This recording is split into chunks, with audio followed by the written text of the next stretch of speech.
Assalamualaikum warahmatullahi wabarakatuh. Hari ini saya nak buat ulasan perlawanan di antara Selangor menentang KL City dalam saingan pusingan Piala FA, yang mana Selangor berjaya menang 1-0 hasil jaringan dari Alif Haikal. Pada perlawanan ini boleh saya katakan kedua-dua pasukan tidaklah mempunyai banyak peluang yang menarik yang boleh dihasilkan jaringan, yang mana boleh dikatakan KL City mempunyai peluang daripada Jordan Mintoh yang boleh untuk skor tetapi berjaya diselamatkan oleh Sam Somerville. Manakala untuk pasukan Selangor pula, mereka berjaya memanfaatkan satu kesilapan daripada barisan pertahanan KL City untuk menjaringkan gol kemenangan dari Alif Haikal. Bagi saya, kedua-dua pasukan menunjukkan corak permainan yang berdisiplin, terutamanya di bahagian pertahanan. Dan yang menarik perhatian saya juga adalah tentang Muhammad dan juga Syarul Nazim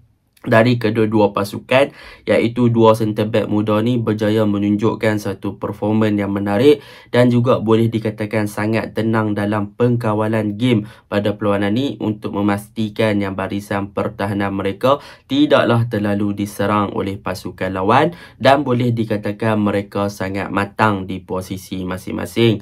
Baiklah, tanpa membuang masa, mari kita masuk ke dalam ulasan perlawanan. Untuk ulasan perlawanan kali ini, saya akan mulakan dengan pasukan Selangor.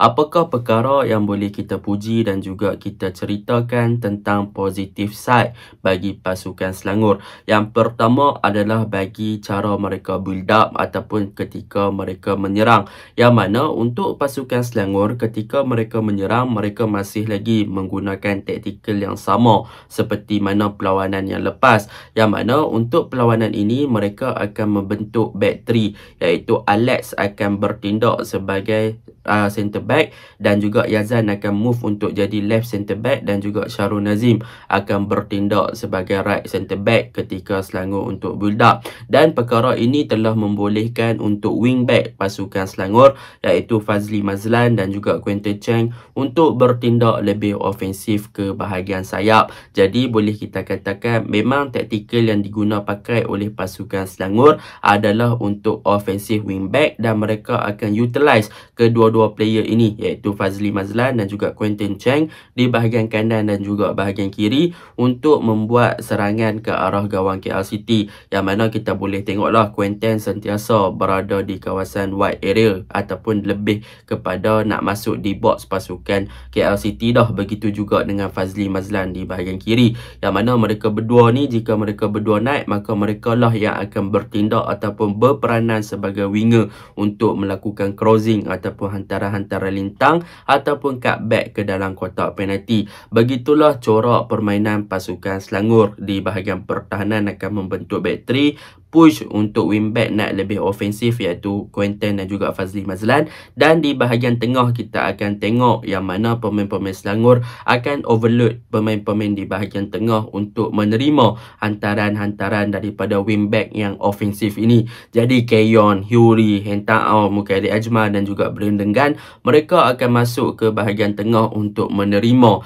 hantaran-hantaran yang cuba dilakukan oleh pemain-pemain wingback pasukan Selangor. Jadi apa yang boleh saya sampaikan dan juga saya simpulkan untuk taktikal Selangor ketika menyerang ni, dari segi idea, daripada segi mereka cipta gerakan tersebut, mereka dah nampak the flow, ada jalan bagaimana mereka buat benda tersebut. Tetapi daripada segi execution ataupun bagaimana mereka menyudahkan idea tersebut dan bagaimana mereka adaptasikan taktikal tersebut di dalam padang, nampaknya mereka masih lagi struggle dan masih lagi tidak menjumpai ramuan ataupun teknik yang sebetul-betulnya untuk memanfaatkan serangan daripada idea-idea yang mereka ciptakan, terutamanya dari penggunaan offensive wingback dalam perlawanan menentang KL City ni.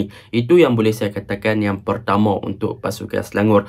Perkara yang kedua yang boleh saya puji untuk pasukan Selangor pada perlawanan ni adalah peranan Syarul Nazim. Untuk pasukan Selangor pada perlawanan ni, Syarul Nazim bertindak dengan sangat cemerlang untuk bermain sebagai center back. Dari Dari segi pembacaan game, beliau berjaya untuk melakukan interception yang sangat bagus dan on point, yang mana boleh dikatakan ketika KL City melakukan hantaran-hantaran jauh atau long ball dalam bahasa Inggerisnya, Shahrul Nazim akan cepat untuk memberikan reaksi dan juga melakukan interception dan juga block bola tersebut sebelum sampai kepada target man pasukan KL City, sama ada Roman Morales ataupun Jordan Mintoh di bahagian serangan. Jadi untuk perlawanan ni, Shahrul Nazim memang nampak tenang, dia bagus, dia konsisten dalam 90 minit, berjaya melakukan interception yang penting, berjaya marking pergerakan Jordan Mintoh dan sebagainya, dan dia adalah orang yang pertama akan challenge the first ball ataupun hantaran yang dicipta oleh pasukan KL City ke arah gawang Selangor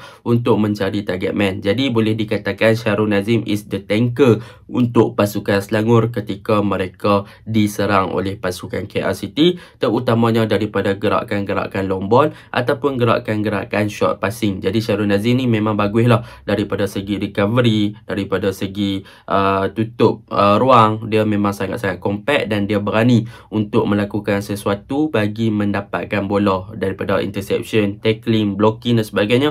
Beliau pun boleh dipuji lah untuk pasukan Selangor pada perlawanan semalam secara individualnya. Dan untuk goalkeeper Samson Mobile, nampaknya pada perlawanan ni Samson Mobile membuktikan yang beliau adalah one of the best goalkeeper yang sepatutnya Selangor letakkan sebagai first 11.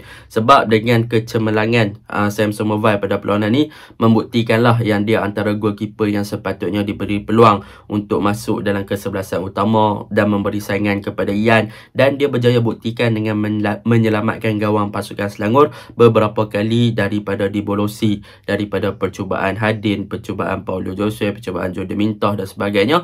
Beliau berjaya untuk memastikan yang gawang beliau tidak dibolosi pada perlawanan ni. Itu yang boleh saya pujilah untuk pasukan Selangor pada perlawanan ni. Dan untuk kelemahan pasukan Selangor, apakah perkara yang mereka perlu perbaiki, terutamanya untuk berhadapan dengan Penang pada saingan Liga Super dan berhadapan dengan Sabah pada next round untuk Piala FA. Perkara yang pertama yang perlu mereka perbaiki adalah daripada segi execution, iaitu bagaimana mereka nak execute idea yang telah dirancang ataupun yang telah dibina di dalam padang ketika mereka menyerang. Sebab apa? Sebab pada perlawanan ni boleh saya tengok apabila penggunaan offensive wingback yang mereka pakai memang sangat-sangat bagus dan mereka overload numbers of player yang banyak di bahagian tengah untuk menerima umpanan tersebut. Tetapi sayang seribu kali sayang apabila banyak hantaran-hantaran yang masuk ke dalam kotak penalti gagal dibaca dengan baik oleh bahagian serangan pasukan Selangor, yang menyebabkan banyak gerakan-gerakan yang terbina menggunakan Quentin, menggunakan Fazli terbantut di situ sahaja, ataupun boleh dikatakan hantaran-hantaran yang dilakukan tu tidak dimanfaatkan sepenuhnya oleh barisan hadapan Selangor. Sepatutnya apabila main offensive fullback, mereka memerlukan seorang target man yang memang padu di bahagian area duel ataupun boleh dikatakan untuk challenge bola tinggi, tetapi Selangor tak ada type of player macam tu. So nampak susah lah untuk penggunaan offensive wingback ni. So dekat sini saya tak tahu adakah masalah coach yang menerapkan taktikal yang tak boleh diadaptasi oleh player di dalam padang ataupun tidak boleh diexecute oleh player di dalam padang, ataupun masalah player yang tak boleh nak dengar arahan coach ataupun bermain dengan apa yang coach suruh. Itu yang boleh dipersoalkan untuk pasukan Selangor yang sekarang. Itu yang pertama. Yang kedua adalah kelemahan Selangor terutamanya di bahagian midfield, iaitu boleh saya katakan peranan untuk Mukari Ajmal adalah terlalu bebas, yang mana beliau boleh bergerak bebas di bahagian tengah. Itu adalah satu perkara yang bagus, tetapi dalam sistem penggunaan untuk Mr. Vesterbainer ni boleh dikatakan perbebasan ataupun kebebasan yang didapatkan oleh Mukhairi Ajmal boleh dikatakan a bit liability untuk pasukan. Sebab apa? Sebab untuk Mukhairi Ajmal bergerak bebas, dia telah limitkan dia punya kelebihan, yang mana dia tak boleh nak utilize ataupun tak boleh nak fully utilize dia punya kemampuan ataupun potential yang sebenarnya untuk buat something kepada bahagian tengah pasukan Selangor. Sebab apa? Sebab beliau banyak bergerak sekejap di bahagian kanan, bahagian kiri, bahagian tengah, kadang-kadang main kat winger, dan dia memerlukan satu fixed role ataupun role yang tetap untuk memastikan yang potential yang ada kepada beliau boleh digilap dengan dengan sepenuhnya untuk membantu bahagian serangan pasukan Selangor. Jadi apa yang boleh saya katakan, sekiranya anda inginkan sesuatu daripada Mukeri, letaklah dia di bahagian role yang tetap, sama ada nombor 10, nombor 8 ataupun letak kat winger.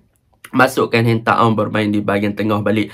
Sebab apa? Sebab Hentaam kita tahu dia ada vision, dia ada passing accuracy yang tepat, dia punya true passing tu berbahaya. So kalau letak Hentaam kat tengah, put Mukeri dekat winger, mungkin benda tu boleh change the concept untuk Mr. Fesubaina punya corak permainan. Itu yang kedua. Yang ketiga, apa yang saya nampak adalah apabila penggunaan offensive fullback daripada pasukan Selangor ni memang bagus untuk Fazli ataupun Quentin Chen naik di bahagian kanan dan kiri secara ofensif untuk bertindak sebagai winger. Tetapi apabila winger yang diturunkan dalam perlawanan ni seperti Hyuri, seperti Hakim Hassan dan sebagainya, mereka tidak boleh diguna pakai mereka punya kelebihan daripada segi dribbling, daripada segi situasi one on one untuk beat pertahanan lawan. Sebab apa? Sebab mereka ni dipush untuk masuk ke tengah untuk menerima bola.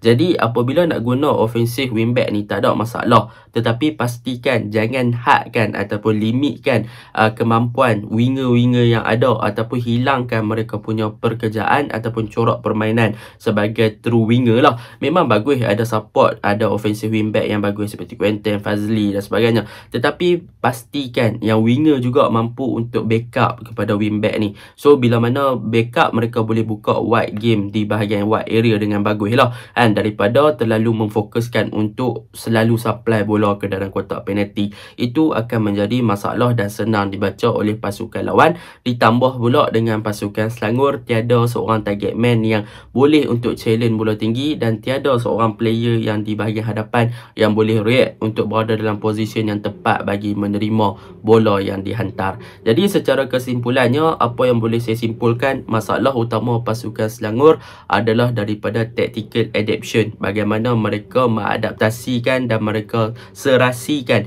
tactical tersebut di dalam padang dan execute the idea yang MF nak sebenarnya. Itu yang menjadi masalah. Adakah capability player itu tidak mampu, ataupun coach still memaksa untuk Selangor bermain secara demikian walaupun benda tu nampak a bit struggle untuk pasukan Selangor. Jadi benda tu perlu diselesaikan dengan secepat-cepat yang mungkin lah untuk pasukan Selangor. Untuk pasukan KL City pula, untuk pasukan KL City pada perlawanan ni memang boleh saya katakan mereka bermain boleh dikatakan tidaklah dikatakan corak permainan yang sebenar-benarnya.